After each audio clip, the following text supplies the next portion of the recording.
حضرت عمر جب ایمان نہیں لائے تھے، ٹھیک ہے، 39 مسلمان ہوئے تھے۔ صفا کی پہاڑی کے پاس ایک گھر تھا جس کو دار ارکم کہا جاتا ہے۔ اب تو وہ گھر وہاں نہیں ہے، مگر کبھی کبھی صفا مروہ سے گزرتے ہوئے ان یادوں کو تازہ کیا کرو۔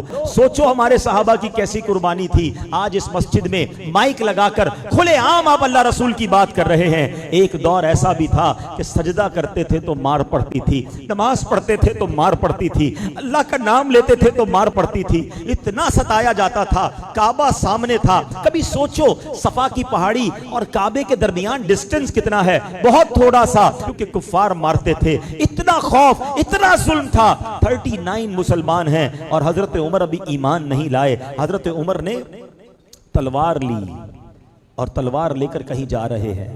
ایک صحابی نے راستے میں روکا، عمر کہاں کا ارادہ ہے؟ کہتے مسلمانوں کے نبی کو معاذ اللہ شہید کرنا ہے، اللہ کے رسول کو شہید کرنے کا ارادہ ہے۔ کہا اے عمر کیا کر رہے ہو؟ یہ قبیلے تمہارے خلاف ہو جائیں گے۔ بڑے جلال والے تھے، بڑا انداز تھا حضرت عمر کا۔ کہا لگتا ہے تم بھی مسلمان ہو گئے ہو، مجھے ڈرا رہے ہو، مجھے روک رہے ہو، تم بھی ایمان لے آئے لگتا ہے۔ انہوں نے کہا ہاں میں بھی ایمان لے آیا ہوں، مگر میں تمہیں اس سے بڑھ کر بات بتاؤں، غصہ بعد میں ہونا، اپنے گھر جاؤ، تمہاری بہن اور تمہارے بہنوئی بھی ایمان لے آئے۔ جیسے ہی گھر میں گئے تو گھر کے باہر سے کچھ پڑھنے کی آواز آئی۔ بہن اور بہنوئی قرآن پڑھ رہے تھے۔ حضرت خباب رضی اللہ عنہ ان دونوں کو قرآن پڑھا رہے تھے، چھپ چھپ کے سارا معاملہ ہو رہا تھا۔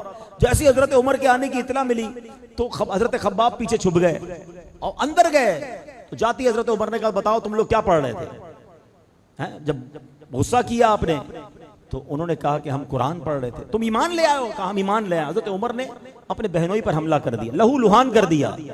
بہن نے کہا کہ تم اسے کیوں مارتے ہو؟ میں بھی ایمان لے آئی ہوں اور اللہ ایک ہے، میں کہتی ہوں اشہدو ان لا الہ الا اللہ واشہدو ان محمد رسول اللہ۔ حضرت عمر نے بہن کو بھی مارا، مگر جب دیکھا کہ یہ لوگ کمال کا ایمان ہے کہ میرے غصے کے باوجود یہ چینج نہیں ہو رہے، جب غصہ ٹھنڈا ہوا تھا بتاؤ تو تم پڑھ کیا رہے تھے؟ تو بہن بھی کیسی بہن ہے کہ تم اللہ کے کلام کو ایسے نہیں پڑھ سکتے، پہلے تمہیں غسل کرنا ہوگا یا وضو کرنا ہوگا۔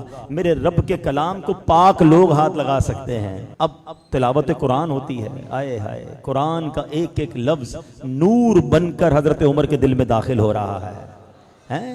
اب کیا ہوا؟ کہ مجھے اپنے نبی پاک کے پاس جانا ہے۔ بہن خوش ہوئی، بہنوئی خوش ہوئے، آپ کو لے کر آئے نبی پاک کے پاس۔ تو حضرت عمر آئے، دروازے پر دستک دی، اندر صحابہ موجود ہیں۔ کسی نے دروازہ تھوڑا سا کھول کے دیکھا تو حضرت عمر تھے۔ تو صحابہ نے کہا حضرت عمر آئے۔ اس وقت تو مسلمان نہیں ہوئے تھے، اندر جتنے صحابہ تھے سب گھبرا گئے کہ عمر آئے حملہ کرنے۔ حضرت حمزہ شیر خدا، حضرت حمزہ کی کیا شان ہے، نبی پاک کے مبارک چچا، وہ ایمان لے آئے تھے۔ انہوں نے کہا عمر کو آنے دو، اچھے ارادے سے آیا تو ٹھیک ہے، ورنہ عمری کی تلوار ہوگی اسی کا سر ہوگا۔ آپ بھی شیر خدا تھے۔ جیسے ہی دروازہ کھولا حضرت عمر سامنے ہے، نبی پاک نے گریبان کے قریب پکڑ لیا، کہ عمر کب تک لڑتے رہو گے، کب ایمان لاؤ گے؟ کہ جب تک رب تمہاری مذمت میں قرآن کی آیت نازل نہیں کرے گا جب تک لڑو گے مجھ سے؟ روایت کا خلاصہ ہے۔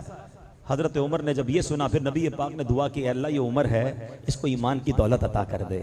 زبان مصطفیٰ سے دعا نکلنی ہے، اللہ اکبر۔ حضرت عمر نے کہا میں گواہی دیتا ہوں اللہ کے سوا کوئی عبادت کے لائق نہیں، اشہدو ان لا الہ الا اللہ واشہدو ان محمدًا عبدہ ورسولہ، اللہ اکبر۔ جب حضرت عمر ایمان لائے مسلمانوں کو اتنی خوشی ہوئی، سب نے مل کر نعرہ تکبیر ایسا لگایا کہ مکے کے پہاڑ گونج اٹھے۔ اس نعرے کی یاد میں ہم بھی نعرہ لگاتے، نعرہ تکبیر، نعرہ تکبیر۔ آئے ہائے ہائے کیا منظر تھا۔